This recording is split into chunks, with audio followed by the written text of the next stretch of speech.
Hey hi friends. So last எபிசோடில் பார்த்தீங்கன்னா நம்ம ஹீரோவுக்கு ஒரு முக்கியமான விஷயம் தெரிய வந்திருக்கும். அதாவது அந்த மின்னி எப்படி எல்லாருமே கண்ட்ரோல் பண்ணுறான் அப்படின்னு சொல்லி பார்க்கும்போது தான் தெரியுது அவங்ககிட்ட நிறைய பணம் இருக்குது. அதை வச்சு தான் இது எல்லாமே பண்ணுறான். அப்படின்னா அவனுக்கு பணம் எங்கெங்கிருந்துலாம் வருது அப்படின்னு தெரிஞ்சுக்கிட்டு அதை வந்து நான் ஃபஸ்ட்டு தடுக்கணும் அப்படின்னு சொல்லிட்டு அந்த மின்னுடைய ஆட்கள் எங்கெல்லாம் இல்லீகலாக பிஸ்னஸ் பண்ணுறாங்களோ அவங்க எல்லாருமே பார்த்தீங்கன்னா உண்டு இல்லைன்னு ஆக்கியிருப்பான். போயிட்டு நொறுக்கிருப்பான் ஒத்தாலா. ஸோ இதுக்கப்புறம் நடக்க போகிறத நம்ம இந்த எபிசோடில் பார்க்கலாம். ஸ்டார்டிங் சீனில் பார்த்தீங்கன்னா அடுத்து நம்ம ஹீரோ எல்லாரோட கதையும் முடிச்சு கட்டிட்டு இப்போ மறுபடியும் பார்த்தீங்கன்னா அவனுடைய ரூமுக்கு வரான். ஃப்ரெஷ்ஷப் ஆகிட்டு வந்து பார்க்கும்போது அங்கே ஒரு பாக்ஸ் இருக்கு. அதில் நம்ம ஹீரோவோட ஷூ தான் இருக்கு. ஸோ அதை வச்சுட்டு போனது நம்ம ஹீரோயின் தான். இருந்தாலும் அவங்ககிட்ட சரியா மூஞ்சி கூட கொடுத்து பேசாம அவ பாட்டுக்கு அங்கேருந்து நடந்து போயிட்டு இருக்கா. எதுக்காகனா நம்ம ஹீரோ எப்போ இந்த மாதிரி மின்னுடைய ஆட்கள் எல்லாருமே அடிக்க ஆரம்பிச்சானோ தனியா அப்பையிலிருந்து நம்ம ஆளுங்க யார் கால் பண்ணாலும் அவன் எடுத்து இருந்திருக்கவே மாட்டான். நம்ம ஹீரோயின் பண்ணா கூட. அதனால தான் கோவத்தில் இவளும் பார்த்தீங்கன்னா அங்கேருந்து பார்க்காம போறா. நம்ம ஹீரோ பின்னாடியே வந்து அவகிட்ட பேசலாம் அப்படின்னு சொல்லி ட்ரை பண்றான். ஆனால் அவ எதையுமே கண்டுக்காம அங்கிருந்து போயிடுறா. இதே நேரத்தில் இப்போ கடைசியாக நம்ம ஹீரோ ஒரு இடத்துக்கு போய் சம்பவம் பண்ணிட்டு வந்திருப்பான்ல, அதையும் நியூஸ்லலாம் போட்டுட்டு இருக்காங்க. இது எல்லாமே பார்த்து நம்ம மேன்சிக்கும் இவன் இன்னும் எத்தனை இடத்த இப்படி அடிச்சு நொறுக்க போறானே தெரியலையே, அந்த மின்னுடைய கையில மட்டும் இவன் மாட்டிடவே கூடாது, கூடி சீக்கிரம் போயிட்டு நான் இருக்க இடத்த கண்டுபிடிச்சு அவனுக்கு ஹெல்ப் பண்ணணும் அப்படின்ற மாதிரி இவர் யோசிச்சுட்டு இருக்காரு. இப்போ அப்படியே அடுத்த சீன்ல பாத்தீங்கன்னா இந்த பொதுமக்கள் எல்லாருமே பாத்தீங்கன்னா ஒரு ரெஸ்டாரண்ட்ல சாப்பிட்டு இருப்பாங்க. அப்போ அவங்களுடைய எல்லா நம்பருக்கும் பாத்தீங்கன்னா அட்டன் டைம்ல ஒரு மெசேஜ் வருது கவர்மெண்ட் சைட்ல இருந்து. இந்த மாதிரி நாங்க ஒருத்தனை தேடிட்டு இருக்கோம் அப்படின்னு சொல்லிட்டு. அவனுக்கு ஒரு 40 வயசு இருக்கும், கொஞ்சம் வெயிட்டா இருப்பான், அப்புறம் ஒயிட்டா இருப்பான், கொஞ்சம் வழுக்கையும் விழுந்திருக்கும் அப்படின்ற மாதிரி நிறைய இன்ஃபர்மேஷனை அந்த மெசேஜ்ல சொல்றாங்க. இந்த மாதிரி ஒரு ஆளை எங்கேயாவது பாத்தீங்கன்னா உடனே இன்ஃபார்ம் பண்ணுங்க அப்படின்னு சொல்லிட்டு. ஸோ இங்க இருக்கக்கூடிய எல்லாருமே பார்த்தீங்கன்னா அட்டன் டைம்ல அங்க இருக்க ஒருத்தனை பார்த்து தான் திரும்புறாங்க. அது வேற யாருமே கிடையாது, அந்த கார் திருட்டு பை தான். இவனை பார்த்த உடனே கண்டுபிடிச்சிட்டாங்க. ஏன்னா அதில் மென்ஷன் பண்ணியிருந்த அந்த அங்க அடையாளங்கள் எல்லாமே பார்த்தீங்கன்னா இவன் கூட கரெக்டாக பொருந்தது. ஸோ அதனால அப்படியே ஊத்து பார்த்துக்கிட்டு இருக்கும்போது இவனு ஒரு மாதிரி பதட்டத்தில் என்ன பார்க்குறீங்க, அது நான் கிடையாது, வேற யாரோ ஒருத்தங்க, நீங்க தப்பா என்ன நினைச்சிட்டு இருக்கீங்க அப்படின்னு சொல்லிட்டு இவன் கண்ணாடிலாம் போட்டு சமாளிச்சிட்டு இருக்கான். ஸோ போலீஸ் ஆளுங்க எதுக்காக இப்போ இவனை தேடிட்டு இருக்காங்க அப்படின்னு சொல்லி நமக்கு தெரியல. இதே நேரத்தில் நம்ம கிம்மும் பார்த்தீங்கன்னா இன்னொரு பக்கம் கம்ப்ளீட்டாக டிஸ்சார்ஜ் ஆயிட்டான். மறுபடியும் அவன் டிபார்ட்மெண்ட்டை போய் பார்க்கும்போது அங்கே எல்லாமே க்ளோஸ் ஆயிருக்கு. ஏன்னா அந்த டிபார்ட்மெண்ட்டே கிளச்சிட்டார்ல கமிஷனர். பட் இருந்தாலும் அங்கே இன்னொரு டிபார்ட்மெண்ட்ல ஒரு ஆஃபீஸர் இருப்பாரு. அவர் பார்த்தீங்கன்னா நம்ம கிம் கிட்ட ஒரு கேஸ் ஃபைலை பற்றி சொல்றாரு. இதை பற்றி நான் உங்ககிட்ட சொல்லக்கூடாது தான், ஏன்னா இதுக்கும் உங்கள் டிபார்ட்மெண்ட்டுக்கும் இப்போ சம்மந்தமே கிடையாது. ஏன் உங்கள் டிபார்ட்மெண்ட்டே இப்போ இல்லை, இருந்தாலும் இந்த கேஸில் நீங்கள் நிறைய உழைச்சிருக்கீங்க, அதனால உங்ககிட்ட இதை சொல்லணும்னு தோணுச்சு, அதான் நான் சொல்கிறேன் அப்படின்ற மாதிரி இவர் ஏதோ ஒரு விஷயத்தை பற்றி பேசிகிட்டு இருக்காரு. அது என்ன அப்படின்றது நமக்கு போக போக தான் தெரியும். இப்போ அப்படியே கட் பண்ணால் அடுத்த சீனில் நம்ம கார் திருட்டு பையன் இருக்கான்ல, அவன் ஒரு ரெஸ்டாரண்ட்டில் உட்காந்து கூல் ட்ரிங்க்ஸ் குடிச்சிட்டு இருப்பான். அப்போ உடனே அந்த இடத்துக்கு நம்ம மேன்சிக்கு வந்துட்டாரு. என்னடா மொட்டைப்பையா உன்னை பார்த்து ரொம்ப நாள் ஆச்சு அப்படின்னு சொல்லிட்டு இருக்கும்போது அவனு பார்த்தீங்கன்னா ஃபோனில் இருந்த அந்த மெசேஜ்லாம் காட்டி கேட்டுட்டு இருக்கான். ஏன் சார் என்னை கண்டுபிடிக்கிறதுன்னா உங்களுக்கு அவ்வளோ கஷ்டமா, இந்த மாதிரி நீங்கள் மெசேஜ்லாம் பண்ணிட்டு இருக்கீங்க, இதுக்கு செலவு பண்ணுற காசை வேற ஏதாவது ஒன்று செலவு பண்ணுங்க சார், தேவையில்லாத விஷயத்துக்குலாம் செலவு பண்ணி ஏன் சார் நாட்டுடைய காசை வேஸ்ட் பண்ணுறீங்க அப்படின்னு சொல்லிட்டு இருக்கும்போது நேரம்டா இதெல்லாம் கேட்கணும்னு சொல்லிட்டு நீயே ஒரு திருட்டு பையா, நீ நாட்டோடைய எக்கனாமியை பற்றி பேசுறியா, நாட்டு ஆள்றவங்களே திருட்டு பசங்க தான் சார் அப்படின்ற மாதிரி சொல்லிட்டு இவனும் டைலாக்லாம் அடிச்சு விட்டுட்டு இருக்கான். ஸோ இவர் தான் வந்துட்டு இந்த மாதிரி இவனை கண்டுபிடிக்கிறதுக்காக அப்படி மெசேஜ்லாம் அனுப்பியிருக்காரு போல.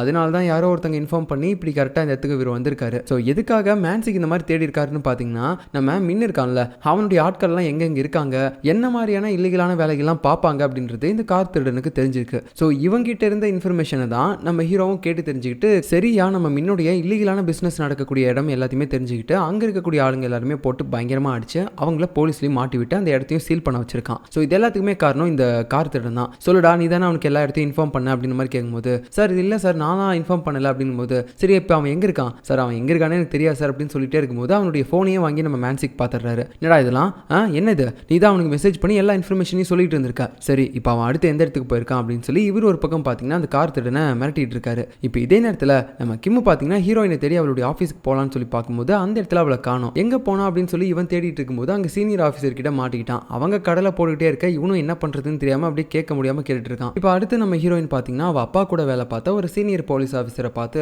அவர்கிட்ட சில கேள்விகளை கேட்டுட்டு இருக்கா. அதாவது இவளுடைய அப்பா பார்த்தீங்கன்னா ஸ்டார்டிங்கில் ஒரு கேங்ஸ்டரை ஷூட் பண்ணி கொண்டிருப்பார்ல, அந்த கேங்ஸ்டரோடைய கேஸை எப்படி சார் யார் யாரெல்லாம் சார் பார்த்தீங்க அப்படின்ற மாதிரி கேட்க அவரும் சொல்கிறாரு, ஏமா எனக்கு தெரிஞ்ச அந்த கேஸை வந்து நான் ரொம்ப டீப்பாலாம் பார்க்க கிடையாது, அந்த டைமில் நான் புதுசு உன்னோட அப்பா தான் சீனியராக இருந்தார், ஸோ நான் வந்து ஒரு ஜூனியர் அப்படின்றதுனால எந்த கேஸ்லையும் அவ்வளோவா இன்வால்வ் ஆக மாட்டேன், அந்த சீனியர்ஸை எல்லாத்தையுமே பார்த்துப்பாங்க அப்படின்ற மாதிரி அவர் மொட்டையாக ஆன்சர் பண்ணிடுறாரு. சார் கொஞ்சம் நல்லா யோசிச்சு பாருங்க சார், இந்த கேஸ் ரிலேட்டடாக வேற ஏதாவது ஒரு விஷயம் உங்களுக்கு தெரியுமா சார் அப்படின்ற மாதிரி கேட்கும்போது இங்கே கொஞ்சம் சாப்பாடு கம்மியாக இருக்குது, சாப்பாடு சொல்லேன் அப்படின்னு சொல்லும்போது அவ்வளோ ஒரு மாதிரி முறைச்சிட்டு ஆண்டி இங்கே கொஞ்சம் சாப்பாடு கொண்டு வாங்க அப்படின்னு சொல்கிறா. அதுக்கப்புறமேட்டு சரி நான் இதுக்கு மேலே உங்ககிட்ட விளையாடல, உண்மையை சொல்லிடுறேன், எனக்கு தெரிஞ்சு இந்த கேஸில் இன்வால்வ் ஆன வேற யாருமே எனக்கு தெரியாது, பட் இந்த கேஸுக்கு ரிலேட்டடாக இருக்கக்கூடிய ஒரு பிளேஸ் வேணா எனக்கு தெரியும். உன்னுடைய அப்பா அந்த கேங்ஸ்டரை சாகடிக்கிறதுக்கு முன்னாடி அவன் பக்கத்தில் இருக்க ஒரு ஆயில் கம்பெனியில் நிறைய டிரான்ஸ்போர்ட்ஸ்லாம் பண்ணிட்டு இருந்தான், நீ வேணா அந்த இடத்துக்கு போய் விசாரிச்சு பாரு, அது மூலமாக அந்த கேங்ஸ்டர் யார் என்ன அப்படின்றது உனக்கு தெரிய வரலாம் அப்படின்னு சொல்லும்போது இவளும் சரி ஓகே அப்படின்னு சொல்லிட்டு அந்த ஆயில் கம்பெனிக்கு போறா. இதே நேரத்தில் பார்த்தீங்கன்னா மேன்சிக்கும் அதே ஆயில் கம்பெனிக்கு தான் வந்திருக்காரு. அதாவது அந்த கார் திருடன் இருக்கான்ல, அவங்ககிட்ட அவர் கடைசியாக விசாரிச்சிருந்திருப்பாரு. இப்போ ஹீரோ எங்கடா இருக்கான், அடுத்து எங்கே போக போகிறான் அப்படின்ற மாதிரிலாம் கேட்டிருப்பார்ல. அதுக்கு அவனும் உண்மையை சொல்லிட்டான். அதாவது நம்ம ஹீரோ பார்த்தீங்கன்னா இப்போ இந்த இடத்துக்கு தான் அடுத்து வர போகிறான். ஏன்னா நம்ம மின்னுடைய இல்லீகலான பிஸ்னஸ் இங்கேயும் ஒன்று நடக்குது போல, அதை தடுத்து சீல் வைக்கணும் அப்படின்றதுக்காக தான் நம்ம ஹீரோ இங்கே வர போகிறான். பட் இருந்தாலும் உள்ளே போகிறதுக்கு நம்ம மேன்சிக் பயப்படுறாரு. அவர் மட்டும் இல்லை, அந்த கார் திருடணும். சார் சார் அதான் நான் உங்ககிட்ட எல்லாத்தையுமே சொல்லிட்டேன்ல சார், தயவு செஞ்சு இதுக்கு மேலே நீங்களே போய் பார்த்துக்கோங்க சார், என்னால் முடியாது அப்படின்ற மாதிரி அவன் அழுதுகிட்டே இருக்கும்போது, டேய் இப்போ நீ வரலைன்னா நான் உன்னை இங்கே சாவச்சிருவேன் அப்படின்னு சொல்லிட்டு மேன்சிக்கும் அவனுடைய கழுத்தெல்லாம் பிடிச்சி நெருக்கிறாரு. பயந்துக்கிட்டு அவனும், ஏன்டா இப்படி என் உயிரை வாங்குறீங்க, இந்த போலீஸ்க்கும் திருடனுக்கும் நடுவில் மாட்டிக்கிட்டு இப்படி வாழ்ற வாழ்க்கைக்கு நான் செத்தே போயிடும்டா அப்படின்ற மாதிரி சொல்லிட்டு இருக்கான். இதே நேரத்தில் நம்ம கிம் இருக்கான்ல, அவனும் பார்த்தீங்கன்னா நம்ம ஹீரோயின் எங்கே இருக்கா அப்படின்னு சொல்லி கேட்டு தெரிஞ்சுக்கிட்டு இப்போ அந்த இடத்துக்கு வந்திருக்கான். அதாவது கடைசியாக அந்த சீனியர் ஆஃபீஸர் கிட்ட வந்து பேசியிருப்பாள்ல, அது மூலமாக இப்போ இவனுக்கும் தெரிய வருது அந்த பொண்ணு எங்கே போனா அப்படின்ற மாதிரி கேட்கும்போது அவர் சொல்லிடுறாரு, இந்த மாதிரி பக்கத்தில் இருக்க ஒரு ஆயில் கம்பெனிக்கு தான் போயிருக்கா ஒரு கேஸை விசாரிக்கிறதுக்காக அப்படின்ற மாதிரி சொல்லிடுறாரு. இதே நேரத்தில் மேன்சிக்கும் கார் திருடனும் பார்த்தீங்கன்னா உள்ளே போயிட்டாங்க. ஆனால் அங்கே நிறைய அடியாட்கள்லாம் இருப்பாங்க, மின்னுடைய அடியாட்கள். அவங்க எல்லாத்தையும் மாட்டிக்கிட்டு இவங்க அடி வாங்கக்கூடாதுன்னு சொல்லிட்டு ஓடி வந்துட்டு இருப்பாங்க. அப்போ திடீர்னு பார்த்தீங்கன்னா அந்த அடியாட்களில் ஒருத்தனை யாரோ ஒருத்தன் அப்படியே உருட்டி விட்டு விளையாண்டுட்டு இருக்கான். யாரா அப்படின்னு பார்த்தா தான் தெரியுது நம்ம ஹீரோ அந்த இடத்துக்கு எப்படியே கரெக்டாக வந்துட்டான். டே ஏன்டா இவ்வளோ லேட்டாக வந்து அப்படின்னு சொல்லிட்டு அவன் பின்னாடி போயிட்டு இவங்க ரெண்டு பேரும் ஒளிஞ்சிட்டு இருக்காங்க. அந்த நேரம்னு பார்த்து சரியா ஹீரோயினும் வேற வந்துட்டா. ஏன்னா அவளும் இந்த கேஸ் விஷயமா விசாரிக்கிறதுக்காக தானே இங்கே வந்திருப்பா. இப்போ இவங்க எல்லாருமே பார்த்தீங்கன்னா ஒன்றா சேர்ந்து அவங்க கூட சண்டை போட ஆரம்பிக்கிறாங்க. ஸோ அப்படி இப்படின்னு எல்லாருமே சண்டை போடுறாங்க. அதுலேயும் நம்ம ஹீரோ ஒருத்தனே பார்த்தீங்கன்னா எல்லாரோட கதையும் முடிச்சிட்டான். அதுலேயும் இப்போ இந்த இடத்துக்கு ஒரு ஹெட் மாதிரி ஒருத்தர் இருப்பான். அவன் கையில் பார்த்தீங்கன்னா நம்ம மின் கையில் இருக்க மாதிரியே ஒரு வாட்ச் இருக்கு. அது மூலமாக இப்போ இந்த இடத்துல இவன் கன்ஃபார்ம் பண்ணுறான் இது மின்னுடைய ஆள் தான் அப்படின்னு சொல்லிட்டு. ஸோ அதுக்கப்புறம் போலீஸ்காரங்களும் இந்த இடத்துக்கு வந்துடுறாங்க. நம்ம கிம் தான் கூட்டு வந்திருப்பான் போல. இப்போ எல்லாரையுமே கைது பண்ணி அங்கேருந்து கூட்டு போயிடுறாங்க. இவங்க எல்லாருமே நிறைய இல்லீகலான பிஸ்னஸை இந்த இடத்துல பண்ணியிருக்காங்க அப்படின்னு சொல்லிட்டு. அதுக்கப்புறம் பார்த்தீங்கன்னா அந்த இன்னொரு டிபார்ட்மெண்ட்டோட ஹெட் யாங் இருக்கான்ல, அவன் வந்து நம்ம மேன்சி கிட்ட பேசிட்டு இருக்கான். இந்த மாதிரி நீங்கள் டிபார்ட்மெண்ட்டை இம்ப்ரெஸ் பண்ணுறதுக்காக இந்த மாதிரி என்னதான் வேலை பார்த்தாலும் கண்டிப்பாக உங்களுக்கு மறுபடியும் உங்கள் டீம் கிடைக்காது. கமிஷனர் அதுக்கு கண்டிப்பாக ஒத்துக்க மாட்டார். ஸோ இந்த மாதிரி திட்டு பசங்களை பிடிக்கிறதுக்கு நீங்கள் கஷ்டப்படுறதுக்கு சும்மாவே இருந்துடலாம் அப்படின்ற மாதிரி பார்த்தீங்கன்னா அவனும் ஏதோ அட்வைஸ்லாம் கொடுத்துட்டு இருக்கான். அதுக்கப்புறமேட்டு ரொம்ப நாள் கழிச்சு நம்ம ஆட்கள் 4 பேர் இருக்காங்க, சின்ன தவிர மற்ற 4 பேரும் உட்காந்துக்கிட்டு சாப்பிட்டுட்டு இருப்பாங்க. அதுலேயும் நம்ம மேன்சிக்கு ஹீரோயின் இவங்க 2 பேருக்குமே ஹீரோ மேலே ரொம்பவே கோவம். ஏன்னா நிறைய நாள் பார்த்தீங்கன்னா இவங்க இல்லாமல் இவன் தனியாக போயிட்டு அந்த ஆட்களோட சண்டை போட்டு வந்திருப்பான். எதுக்காக அப்படிலாம் பண்ணுற அப்படின்னு சொல்லி கால் பண்ணி விசாரிக்கலான்னு பார்த்தா கூட அவன் அட்டன் பண்ணி இருந்திருக்கவே மாட்டான். அதனால தான் கோவத்தில் இருக்காங்க. மேன்சிக்கெலாம் அடிக்கிறதுக்கே போயிடுறாரு. டேய் சொன்னால் புரிஞ்சுக்கூடா, நம்ம இந்த மாதிரி என்னதான் டிபார்ட்மெண்ட்டை இம்ப்ரெஸ் பண்ணுறதுக்காக கொலைக்காரனுங்க கொள்ளக்காரனுங்க அதுக்கப்புறம் இந்த மாதிரி இல்லீகலான பிஸ்னஸ் பண்ணுறவனுங்க இவனுங்க எல்லாரையும் பிடிச்சு கொடுத்தா டிபார்ட்மெண்ட் நமக்கு எந்தவித வெகுமதியும் கொடுக்காது. ஏன்னா அவங்க ஆல்ரெடி நம்மள டிஸ்மிஸ் பண்ணியிருக்காங்க. மேற்கொண்டு நம்ம மேல ஒரு பேட் இம்ப்ரெஷன் இருக்கு. ஸோ இந்த மாதிரி என்னதான் பண்ணாலும் கமிஷனர் மறுபடியும் நம்ம டீமை சேர்க்க மாட்டாரா, தேவையில்லாம இதெல்லாம் நீ பண்ணிட்டு இருக்க அப்படின்னு சொல்லும்போது நம்ம ஹீரோவும் அப்பதான் ஒரு பெரிய உண்மையை இவங்க எல்லாருக்குமே புரியுற மாதிரி சொல்றான். நான் இப்போ டிபார்ட்மெண்ட்டை இம்ப்ரெஸ் பண்றதுக்கு தான் இதெல்லாம் பண்ணிட்டு இருக்கேன்னு நினைக்கிறீங்களா? அது கிடையவே கிடையாது. அந்த மினி எப்படி எல்லா ஆஃபீஸர்ஸையும் கைக்குள்ள போட்டு வச்சிருக்கான்னு இப்போ நினைக்கும் போது எனக்கு தெரிஞ்சிச்சு அவங்ககிட்ட நிறைய பணம் இருக்கு. அதை வச்சு தான் எல்லாரையுமே கண்ட்ரோல் பண்ணிட்டு இருக்கான். ஸோ அந்த பணம்லாம் அவனுக்கு எங்க இருந்து கிடைக்குது? வெறும் இந்த சரக்கை விற்கிற காசை வச்சு மட்டும் தான் அவன் இவ்வளோ பெரிய ஆளாக இருக்கான்னு நினைக்கிறீங்களா? அந்த மாதிரிலாம் இல்லை. ஏன்னா அவங்ககிட்ட நிறைய சோர்ஸ் ஆஃப் இன்கம் இருக்கு, நிறைய இல்லீகலான பிஸ்னஸ் நடத்துறான். இது வரைக்கும் நான் சீல் வச்ச எல்லா இல்லீகலான இடமும் அவனுடைய தான். ஸோ இந்த மாதிரி அவனுக்கு இல்லீகலான இடத்துல இருந்து வரக்கூடிய பணம் எல்லாத்தையுமே நம்ம பிளாக் பண்ணிட்டோம் அப்படின்னா அவனுக்கு பணம் போய் சேராது. அது மூலமா மேல் இடத்துல இருக்கக்கூடிய யாரையுமே அவனால கண்ட்ரோலும் பண்ண முடியாது. அதுக்கப்புறம் என்ன பவர் இல்லைன்னா அவன் வெறும் டம்மி தான், நம்ம ஈஸியாக அவனை பிடிச்சிடலாம் அப்படின்ற மாதிரி சொல்லிட்டு எல்லா பிளானையுமே பார்த்தீங்கன்னா இவங்க கிட்ட சொல்றான். இது மூலமா இவங்களுக்கும் அவனை ஈஸியாக பிடிச்சிடலாம் அப்படின்ற மாதிரி ஒரு நம்பிக்கை ஏற்படுது. அப்போ அந்த நேரத்தில் நம்ம கிம் வேற ஒரு பெரிய விஷயத்த சொல்றான். அது என்னன்னா இவன் கடைசியாக அந்த டிபார்ட்மெண்ட்டுக்கு மட்டும் போய் பார்க்கலாம்னு சொல்லி போகும்போது அங்கே ஒரு ஆஃபீஸர் அவங்ககிட்ட ஒரு கேஸ் ஃபைலை கொடுத்துருப்பார்ல. அது என்ன கேஸ் அப்படின்னு பார்த்தீங்கன்னா நம்ம ஹீரோயினை காப்பாற்றுறதுக்காக அன்னைக்கு இவங்க எல்லாருமே அந்த கண்டெய்னர் இருக்க இடத்துக்கு போயிருப்பாங்கல்ல. ஸோ அப்போ நம்ம ஹீரோயினை கூட ஒரு இடத்துல அடைச்சி வச்சிருந்திருப்பாங்க ஒரு கண்டெய்னரில். அதுக்குள்ள ஆல்ரெடி பார்த்தீங்கன்னா ஒரு டெட் பாடிஸ்லாம் இருந்திருக்கும். அங்கே மொத்தம் 3 டெட் பாடி இருந்திருக்கு. அதில் ஒன்று என்ன அப்படின்னு பார்த்தீங்கன்னா அந்த ஜாப்பனீஸ்காரன் கூட ஒரு டிரான்ஸ்லேட்டர் வந்திருப்பான். அவனு கூட நம்ம மின் போர்ட்டல் இருப்பான்ல. ஸோ அவன் ஒருத்தன். மிச்சம் 2 பேர் இருக்காங்க. அவங்களுடைய ஐடென்டிட்டி என்ன அப்படின்னு நமக்கு தெரியல. ஆனால் அவங்களுடைய முன்பல் இருக்குல்ல அது மட்டும் காணும். ஸோ அதை வச்சு பார்த்தா அந்த கோல்டன் மணி இருந்தான்ல ஸ்டார்டிங்கில் மின்னுக்கு வேலை பார்த்தவன் அவன் கூட இப்போ ஜெயிலில் இருக்கான். அவனுடைய தம்பி சில்வர் பனி கூட கடைசியாக மின்னோட கட்டுப்பாட்டில் தான் இருந்தான். ஸோ இறந்து போனது சில்வர் பனி தானா அப்படின்றத நம்ம ஃபர்ஸ்ட் கன்ஃபார்ம் பண்ணணும் அப்படின்ற மாதிரி மேன்சிக் பார்த்தீங்கன்னா எல்லாத்தையுமே பேசிட்டு இருக்காரு. இப்போ அடுத்த சீனில் பார்த்தீங்கன்னா நம்ம ஹீரோயின் நடந்து போயிட்டு இருப்பாளா. அப்போ அவளுக்கு நம்ம ஹீரோவும் ஒரு மாதிரி சேஃபாக பின்னாடி நடந்து போயிட்டு இருக்கும்போது அவள் என்னன்னா நம்ம ஹீரோவோட ஜிம் இருக்கும்ல ப்ராக்டிஸ் பண்ணுவான்ல அந்த இடத்துக்கு தான் போயிருக்கா. அங்கே போயிட்டு அவனுடைய க்ளவுஸ் எல்லாத்தையுமே எடுத்து போட்டுக்கிட்டு எனக்கு நீ ஒரு நாள் இந்த பாக்ஸிங்லாம் கற்றுக் கொடுக்குறன்ற மாதிரி சொன்னல, வா இப்போ கற்றுக் கொடு அப்படின்னு அப்படின்னு சொல்லும்போது, இப்போ வேணா ரொம்ப லேட் நைட் ஆயிடுச்சு, நாளைக்கு பார்த்துக்கலாம் அப்படின்னு சொல்லும்போது, எனக்கு இப்போவே கற்றுக் கொடுக்கணும், எதுக்காக நீ தேவையில்லாமல் என்ன அவாய்ட் பண்ணிட்டு இருந்த, நான் எவ்வளோ பயந்தேன் தெரியுமா, உனக்கு என்னாச்சு ஏதாச்சுன்னு சொல்லிட்டு, ஆனால் உனக்கு அந்த மாதிரி அக்கறை எதுவுமே இல்லைல்ல அப்படின்ற மாதிரி சொல்லிட்டு அவள் ஒரு மாதிரி அழுதுகிட்டே அவனை அடிச்சிட்டு இருக்கும்போது அவனும் சொல்கிறான், என்னை மன்னிச்சிரு, நான் போனது ஒன்றும் சாதாரணமான விஷயம் கிடையாது, அந்த மின் கிட்ட இருக்கக்கூடிய ஒரு பெரிய விஷயத்தையே நான் அழிக்கிறதுக்காக போனேன், ஸோ அதுக்காக அவன் என்னை என்ன வேணாலும் பண்ணலாம், அப்போ நீ என் கூட வந்து உனக்கு ஏதாவது ஒன்று ஆயிடுச்சுன்னா அதனால தான் நான் அவங்ககிட்ட இந்த விஷயத்தை மறைச்சிட்டேன் அப்படின்ற மாதிரி சொல்லும்போது ஹீரோயின் அப்பயும் ஒரு மாதிரி அழுதுகிட்டே இருப்பாளா. அப்போ உடனே பார்த்தீங்கன்னா கிஸ் பண்ணி அப்படியே அவளை ஒரு மாதிரி சமாதானப்படுத்திட்டு இருக்கான். இப்போ அப்படியே கட் பண்ண அடுத்த சீனில் நம்ம டீமன் பொண்ணு இருக்கால, அவள் வழக்கம் போல் பார்த்தீங்கன்னா அந்த ட்ரக்ஸ் எல்லாத்தையுமே மேனுஃபேக்சர் பண்ணிட்டு இருப்பா ஒரு மிட்டாய் மாதிரி. ஸோ அதெல்லாம் பண்ணி முடிச்சுட்டு அவளுடைய இடத்த விட்டு வெளியே வரலான்னு பார்க்கும்போது திடீர்னு அவளுக்கு மயக்கம் வர மாதிரி ஆயிடுது. அப்போ சடனாக யாரோ ஒருத்தவங்க வந்து அவளை பிடிக்கிறாங்க. அது வேற யாரும் இல்லை, நம்ம லியோ தான். ஏண்டிஜெல்லாம் என்னாச்சு, எதுக்காக மயக்கம் போட்டு விழுற, சரியா சாப்பிடலையா அப்படின்ற மாதிரி அவங்ககிட்ட ரொம்ப கொஞ்சம் பேசிட்டு இருக்கான். அப்பதான் நமக்கு தெரிய வருது இவங்க ரெண்டு பேருக்கு நடுவிலும் ஏதோ ஒன்று இருக்கு அப்படின்ற மாதிரி. ஸோ அப்போ நம்ம லியோ வந்து இன்னொன்று சொல்றான், நீ பேசாம என் கூடவே ரஷ்யாவுக்கு வந்துரு, நம்ம ரெண்டு பேரும் அங்கேயே போயிடலாம் அப்படின்ற மாதிரி சொல்லும்போது, நான் வரேன், பட் எனக்கு ஒரு முக்கியமான வேலை இருக்கு, ஒரு பைத்தியக்காரி இங்கே இருக்கா, அவளை கண்டுபிடிச்சிட்டு தான் நான் வருவேன் அப்படின்ற மாதிரி சொல்லிட்டு இருக்கா. ஸோ இப்பயும் பார்த்தீங்கன்னா அவளுடைய சிஸ்டரை பற்றி தான் சொல்லிட்டு இருக்கா. இப்போ அப்படியே கட் பண்ணிட்டு நமக்கு ஒரு ஃப்ளாஷ்பேக்கை காட்டுறாங்க. ஆக்சுவலாக சின்ன வயசுல நம்ம டீமன் பொண்ணும் அவளுடைய சிஸ்டரும் பார்த்தீங்கன்னா ஒரு அனாத ஆசிரமத்தில் தான் வளர்ந்துருப்பாங்க. அப்போ அவங்களில் ஒருத்தங்களை தத்து எடுக்கிறதுக்காக அங்கே ஒரு வெளிநாட்டு பேரண்ட்ஸும் வந்திருப்பாங்க. வந்துட்டு நம்ம டீமன் பொண்ணுடைய சிஸ்டர் இருக்கால, அவளை தான் தத்தெடுத்துட்டு போகிறதா சொல்லியிருப்பாங்க. ஆனால் அந்த சிஸ்டர் நம்ம டீமன் கிட்ட என்ன சொல்லியிருப்பானா, இந்த மாதிரி நான் அவங்க கூட போகல, நீயே போ, மேபி ஃபியூச்சரில் நம்ம ரெண்டு பேரும் ஒருத்தர் கண்டுபிடிக்கலாம் அப்படின்ற மாதிரி சொல்லும்போது நம்ம டீமன் பொண்ணும் சரி ஓகே அக்கா, நம்ம எப்படியாவது ஒருத்தங்க தேடி கண்டுபிடிச்சிடணும் அப்படின்ற மாதிரி சொல்லிட்டு அவள் பார்த்தீங்கன்னா ஒரு ஹேர்பினை அப்படியே அவளுடைய அக்கா தலையில குத்தி விட்டுட்டு போயிருப்பா. ப்ராமிஸ்லாம் பண்ணியிருப்பாங்க ஃபியூச்சரில் ரெண்டு பேரும் ஒன்று சேர்ந்துடணும் அப்படின்னு சொல்லிட்டு. ஸோ இப்படி தான் நம்ம டீமன் பொண்ணும் அவளுடைய அக்காவும் பிரிஞ்சு போயிருந்திருப்பாங்க. அதுக்கப்புறம் என்ன இருக்குது அப்படின்னா, நம்ம டீமன் பொண்ணு வெளிநாட்டு பேரண்ட்ஸோட இடத்துக்கு போனதுக்கப்புறம் அங்கே அவங்க நிறைய போதைப் பொருளெல்லாம் யூஸ் பண்ணி எப்பயுமே போதையிலே இருந்திருப்பாங்க. இவளையும் நிறைய டைம் போட்டு கொடுமை பண்ணியிருப்பாங்க. ஸோ அப்படி ஒரு கொடுமையான சூழ்நிலையில் வளர்ந்ததுனால தான் இப்போ அவளும் ஒரு ட்ரக்கை வந்து சேல் பண்ணிட்டு இருக்கா. அது மட்டும் இல்லாமல் அப்பையிலேருந்து அவளுடைய அக்கா மேலே அவளுக்கு ரொம்பவே கோவம் வந்திருக்கும். ஏன்னா இந்த விஷயம் எல்லாமே தெரிஞ்சுக்கிட்டு தான் அவள் மாட்டிடக்கூடாது அப்படின்னு சொல்லிட்டு என்ன இவங்க கிட்ட மாட்டி விட்டுருக்கா, நான் அவளை கண்டிப்பாக பழி வாங்கியே தருவேன் அப்படின்னு சொல்லிட்டு சின்ன வயசுலேருந்து அவள் அக்கா மேலே அடக்க முடியாத அளவுக்கு கோவத்தில் வளர்ந்துருப்பா. ஸோ அதனால தான் நம்ம லியோ கிட்டேயும் இப்போ ஒரு மாதிரி கோவத்தோட பேசிட்டு இருக்கா, அந்த பைத்தியக்காரியை கண்டுபிடிச்சு நான் பழி வாங்காமல் விட மாட்டேன் அப்படின்ற மாதிரி. இப்போ அப்படியே அடுத்த சீனில் நம்ம ஹீரோவை காட்டுறாங்க. அவனுக்கு இன்னைக்கும் பஸ் கழுவுற வேலை தான் போல. ஸோ அதை அவன் பார்த்துக்கிட்டு இருக்கும்போது திடீர்னு யாரோ ஒருத்தங்க கால் பண்ணுறாங்க. உடனே இவனும் அதை கேட்டு ஒரு மாதிரி ஷாக் ஆகுறான். யார் அப்படின்னு பார்க்கும்போது தான் தெரியுது நம்ம மின்னு தான். இன்னைக்கும் இவனை சாப்பிட்றதுக்காக ஒரு இடத்துக்கு வர சொல்லியிருக்கான் போல. ரெண்டு பேரும் சாப்பிட்டுட்டு இருக்கும்போது அன்னைக்கு நம்ம ஹீரோ அப்படியே ஒரு மாதிரி சைலண்டாகவே இருந்திருப்பான்ல, அப்போ அந்த மின்னு வந்து தெனாவெட்டா சாப்பிட்டுட்டே இருந்திருப்பான். இப்போ அப்படியே ஆப்போசிட்டாக இருக்கு, நம்ம ஹீரோ தெனாவெட்டா சாப்பிட்டுட்டு இருக்கான், மின்னு கோவத்தோட பார்த்துட்டு இருக்கான். என்ன தம்பி, நீ என் வழியில் இப்போ ரொம்பவே அதிகமாக குறுக்க வந்துட்டு இருக்க, நான் உன்னை கொஞ்சம் குறைச்சி தான் இடம் போட்டேன் போல, நான் நினச்சதை விட ரொம்ப ஓவரா பண்ணிட்டு இருக்க, எதுக்காக என்னோட இடத்துக்குலாம் போயிட்டு என்னோட ஆட்களை நீ அடிச்சு போட்டுட்டு இருக்க அப்படின்ற மாதிரி சொல்லும்போது, வேற எதுக்கு, உன்னோட மொத்த பவரையும் அடக்கணும் அப்படின்றதுக்காக தான், இதுக்கு மேலே பாரு நீ என்ன ஆகிற அப்படின்னு மட்டும். தம்பி, இன்னும் இதில் இருக்கக்கூடிய சீரியஸ்னஸ் உனக்கு புரியல, நீ என்கிட்ட இந்த அளவுக்கு இறங்கி மோதுறது உனக்கு எந்த அளவுக்கு ஆபத்தை கொடுக்கும் அப்படின்றது உனக்கு புரிய மாட்டேங்குது இல்லை,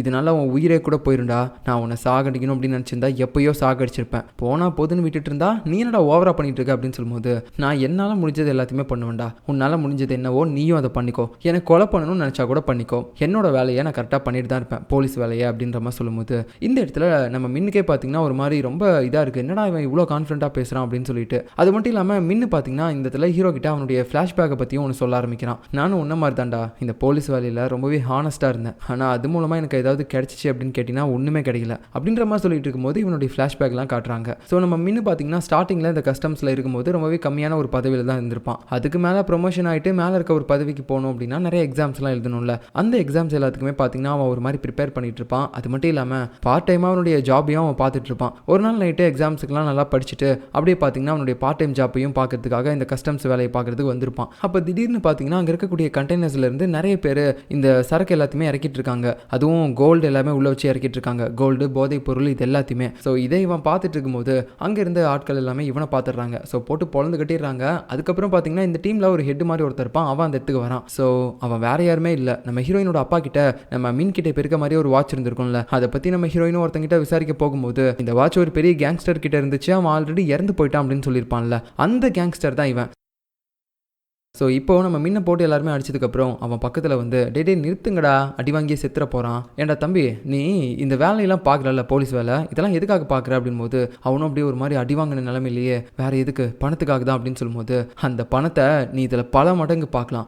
வாழ்க்கை முழுக்க நீ இந்த போலீஸ் வேலையிலேருந்து சம்பாதிக்கிறத ஒரு 2 டைம் சரக்கு இதுலேருந்து இறக்கணும்னு வச்சுக்கோயேன், ஒரே அடியாக பார்த்துடலாம். இந்தா என் வாட்சை வச்சுக்கோ, இதுக்கு மேலே அவன் லைஃப்பை எப்படி வாழணும் அப்படின்றத நீயே டிசைட் பண்ணு அப்படின்ற மாதிரி சொல்லிட்டு அவன் அங்கேருந்து போயிருப்பான். அதுக்கப்புறமேட்டு தான் நம்ம மின்ன இந்த மாதிரியான கெட்ட ஆட்களுக்கும் அவங்களுடைய கெட்ட தொழிலுக்கும் ஹெல்ப் பண்ண ஆரம்பிச்சு இப்போ இந்த அளவுக்கு வளர்ந்து நிற்கிறான். இப்போ அப்படியே அடுத்த சீன்ல நம்ம ஆளுங்க எல்லாருமே ஒரு இடத்த போய் ஆஃபீஸ் ரூம் மாதிரி யூஸ் பண்ணிட்டு இருக்காங்க. அது யாரோட இடம் அப்படின்னா அந்த அடகு கடை இருக்கும்ல, அந்த இடத்த தான். ஸோ ஏன்னா அதோடைய ஓனரும் நம்ம மேன்சிக்கும் ஒரு மாதிரி ஃப்ரெண்ட்ஸ் இல்லை. ஸோ இப்படி எல்லாருமே இங்கே உட்காந்து இப்போ என்ன விஷயத்த பேசுறாங்க அப்படின்னா, கடைசியாக அந்த மின்னுடைய இடத்துல ஒரு கண்டெய்னரில் 2-3 பணம் இருந்திருக்கும். அதில் ஒரு பணம் பார்த்தீங்கன்னா ஒரு மாதிரி 2 பல் இல்லாமல் இருந்திருக்கும்ல, முன்பல் மட்டும் இல்லாமல், அதே மாதிரி 2 டெட் பாடி இருந்திருக்கும். ஸோ அதில் ஒரு டெட் பாடி யார் அப்படின்றத இப்போ இவங்க கண்டுபிடிச்சிட்டாங்க. ஸோ யார் அப்படின்னு பார்த்தீங்கன்னா அது வேற யாரும் கிடையாது, அந்த சில்வர் பனி தான். இப்போ இதை வச்சு இவங்க இன்னொரு மாதிரி பிளான் பண்ண ஆரம்பிக்கிறாங்க. இப்போ அடுத்த நாள் காலையில் நம்ம கிம்மு பார்த்தீங்கன்னா டேரக்டாக ஜெயிலில் இருக்கக்கூடிய கோல்டன் மணியை பார்த்து அந்த இடத்துல நிறைய டாக்குமெண்ட்ஸ் இது எல்லாத்தையுமே பார்த்தீங்கன்னா அவன் கொடுக்க ஆரம்பிக்கிறான். இந்த மாதிரி உன் தம்பி சில்வர் பனி இறந்து போயிட்டான்டா, அவனை கொன்னது யாரு அப்படின்னு சொல்லி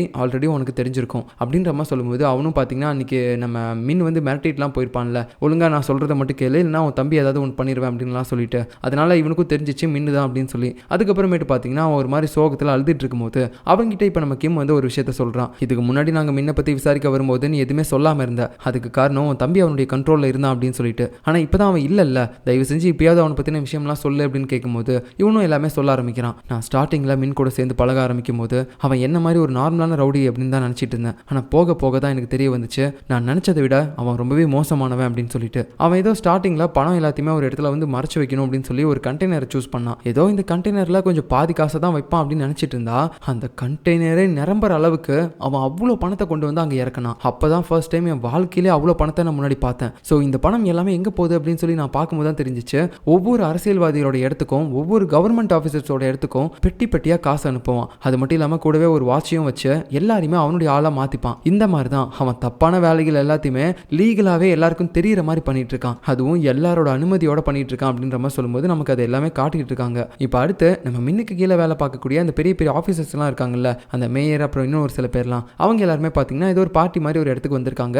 அப்போ அங்கே நம்ம கமிஷனரும் வந்திருக்காரு. ஒருவேளை இவரும் நம்ம மீனுடைய குரூப்பில் ஜாயின் பண்ணிட்டாரா என்ன அப்படின்னு நமக்கு தெரியல. இப்போ அடுத்த சீனில் நம்மளுடைய ஆட்கள் எல்லாருமே பார்த்தீங்கன்னா அந்த அடகு கடை ஓனரோட இடத்துல உட்காந்துக்கிட்டு மறுபடியும் இந்த கேஸை பற்றி தான் பேச ஆரம்பிக்கிறாங்க. ஃபர்ஸ்ட் நம்ம மின் இருக்கான்ல, அவனுக்கு எல்லா விஷயத்துக்குமே ஹெல்ப் பண்ணுறதுக்காக ஒரு ஆளுங்க இருக்காங்க. அதாவது அந்த ட்ரக்கை மேனுஃபேக்சர் பண்ணுறதுக்கு டீமன் பொண்ணு இருக்கா, அதுக்கப்புறம் இந்த லோக்கலில் ஏதாவது பிரச்சனை வந்துச்சுன்னா அதை சமாளிக்கிறதுக்கு அந்த லோக்கல் கேங்ஸ்டர் இருக்கான், அப்புறம் இந்த ட்ரக்ஸ் எல்லாத்தையுமே இன்டர்நேஷனல் அளவுக்கு சேல் பண்ணுறதுக்கு அந்த லியோ இருக்கான். ஸோ இப்படி எல்லாருமே பார்த்தீங்கன்னா ஒரு வேலைக்கும் அந்த மின்னுக்கு ஹெல்ப் பண்ணிட்டு இருக்காங்க. அதே மாதிரி கண்டிப்பாக இந்த பணம் எல்லாத்தையுமே டிஸ்ட்ரிபியூட் பண்ணுறதுக்கும் அந்த மின்னுக்கு யாராவது ஒருத்தங்க ஹெல்ப் பண்ணிட்டு தான் இருப்பாங்க. அது யாருன்னு சொல்லி கண்டுபிடிக்கணும் அப்படின்ற மாதிரி இவங்க எல்லாருமே ஒரு பக்கம் இதை பற்றி விசாரிச்சுட்டு இருக்க. இப்போ அடுத்த சீனில் பார்த்தீங்கன்னா நம்ம கமிஷனர் இப்போ அந்த மின்னுடைய ஆட்கள் கூட சேர்ந்துருப்பார்ல, அந்த இடத்த காட்டுறாங்க. ஸோ இப்போ அங்கே நம்ம மின்னும் வந்திருக்கான். அவன் பார்த்தீங்கன்னா எப்பயுமே இந்த மாதிரி அடிக்கடி அவனுடைய ஆளுங்க எல்லாருக்குமே இந்த மாதிரி கூப்பிட்டு ஒரு பார்ட்டி மாதிரி ஏற்பாடு பண்ணுவான் போல, அதுக்காக தான் கூப்பிட்டுருக்கான். நம்ம கமிஷனர் வந்து இப்போ தான் புதுசாக சேர்ந்திருக்காரு போல, அவருக்கு நம்ம மின்னு யாரு அப்படின்னு சொல்லி தெரியல. அவன் டக்குன்னு உள்ள வந்தது பார்த்த உடனே அவருக்கு ஏதோ அவன் வெயிட்டட் மாதிரி தெரிஞ்சுக்குது போல. டே தம்பி, அங்கே தண்ணி இதெல்லாம் கொஞ்சம் எடுத்துக்கூட அப்படின்னு சொல்லும்போது அவன் பார்த்தீங்கன்னா நானா, நீ தான்டா, என்ன நீ வெயிட்டர் தானே, என்ன இதுமோ நீயா நானான்ற மாதிரி கேட்டுக்கிறா, ஒழுங்கா தண்ணி எடுத்துக்கூடா பண்ணாடா அப்படின்ற மாதிரிலாம் திட்டும் போது எல்லாருமே ஷாக்கிங்கோட பார்க்குறாங்க. ஐயோ இவருக்கு யாருன்னே அவன் தெரியல போலையே அப்படின்ற மாதிரி. அப்போ அந்த இடத்துல நம்ம மீன் பார்த்தீங்கன்னா பெருசாக எதுவும் ஓவர் ரியாக்ட் பண்ணாமல் அங்கே நம்ம மேயர் இருப்பார், அவரை பார்த்து அவருக்கு தண்ணி வேணும்னு சொன்னார், நான் எடுத்து கொடுக்கணுமா என்ன அப்படின்னு போது ஒன்று அவரும் இல்லை சார் நானே எடுத்து கொடுக்குறேன், அப்போ ஏன்டா சும்மா இருக்கிற எடுத்து கொடு அப்படின்னு சொல்லும்போது அவரும் பார்த்தீங்கன்னா ஒரு மாதிரி பழிஞ்சு போய் எடுத்து கொடுக்குறாரு. கமிஷனருக்கு ஒன்றுமே தெரியல. அதுக்கப்புறம் தான் அவருக்கும் தெரியுது இவன் தான் இங்கே வந்து எல்லாருக்குமே பணம் கொடுத்து எல்லாருமே கைக்குள்ளே வச்சுட்டு இருக்கக்கூடிய அந்த பெரிய ஆளு அப்படின்னு சொல்லிட்டு. ஸோ அதனால் அப்படியே கம்முன்னு இருக்காரு. இப்போ இதே நேரத்தில் பார்த்தீங்கன்னா ரொம்ப நேரமாக நம்ம கேங் ஆட்களில் 4 பேரை மட்டும் தான் பார்த்துட்டே இருந்தோம். ஷின் என்னானா அப்படின்னு சொல்லி நமக்கு தெரியவே இல்லைல்ல. இப்போ தான் நமக்கு அவனை காட்டுறாங்க. அவன் பார்த்தீங்கன்னா அவனுடைய கடன் எல்லாத்தையுமே அடைக்கணும் அப்படின்றதுக்காக தூக்கம் கூட இல்லாமல் ஒரு மாதிரி பார்ட் டைம் ஜாப்லாம் பண்ணி டிரைவிங்லாம் பண்ணிட்டு ரொம்ப கஷ்டப்பட்டு இருக்கான். நம்ம கிம்மா அதை பார்த்துட்டு டே நீ ரொம்ப கஷ்டப்படுறேன்னு தெரியுது, நான் வேணா உனக்கு ஹெல்ப் பண்ணுறேன்டா அப்படின்னு சொல்லும்போது எதுவும் வேணாம், நீ இப்படி வந்து கேட்டதே எனக்கு ரொம்ப சந்தோஷம், நீ போய் உன் வேலையை மட்டும் பாரு அப்படின்னு சொல்லிட்டு அவன் அங்கிருந்து போயிடுறான். ஸோ ஃப்ரெண்டாகவே இருந்தாலும் நம்ம ஷின்னு பார்த்தீங்கன்னா இந்த பணம்லாம் வந்து வாங்கவே மாட்டான் போல. இப்போ இதே நேரத்தில் நம்ம ஆளுங்க 4 பேருக்கும் தெரிஞ்சிருச்சு மின்னுக்கு வந்து யார் இந்த பணம் எல்லாத்தையுமே வந்து டிஸ்ட்ரிபியூட் பண்ணிட்டு இருக்கிறது அப்படின்னு சொல்லிட்டு. அதாவது மின்னுடைய பணத்தை இந்த அதிகாரிகள் எல்லாத்துக்குமே டிஸ்ட்ரிபியூட் பண்ணிட்டு இருக்க அந்த ஆள் யாரு அப்படின்னு சொல்லி கண்டுபிடிச்சிட்டாங்க. அவனும் பார்த்தீங்கன்னா ஒரு ரஷ்யன்காரன் தான் போல. ஸோ உடனடியாக அவனை ஃபாலோ பண்ணிட்டு இவங்க எல்லாருமே போக ஆரம்பிக்கிறாங்க. ஒரு கட்டத்தில் அவனுக்கே தெரிஞ்சிச்சு போலீஸ் நம்மளை ஃபாலோ பண்ணுறாங்க அப்படின்னு சொல்லிட்டு. ஸோ அங்கிருந்து தப்பிச்சு போகலான்னு பார்க்கும்போது இவங்களும் விடுற மாதிரி தெரியல, துரத்தி போய் பிடிக்கிறாங்க. ட்ரக் எடுத்துட்டு போகும்போது அந்த ட்ரக்குக்கு மேல நம்ம ஹீரோ பாத்தீங்கன்னா தொங்கிக்கிட்டே போறான். அதே நேரத்துல நம்ம கிம் பாத்தீங்கன்னா ஒரு குச்சி எடுத்து அப்படியே அந்த கண்ணாடி அடிக்கும்போது அது உடைஞ்சு போய் அந்த ரஷ்யன் காரன் மேல அடிக்குது. உடனே அவனும் வண்டியை ஸ்டாப் பண்ணிடுறான். ஸோ எப்படியும் அவனை பிடிச்சிட்டாங்க. அண்ட் இதுக்கப்புறம் நடக்க போறத நம்ம அடுத்த எபிசோட்ல பார்க்கலாம். பாய்.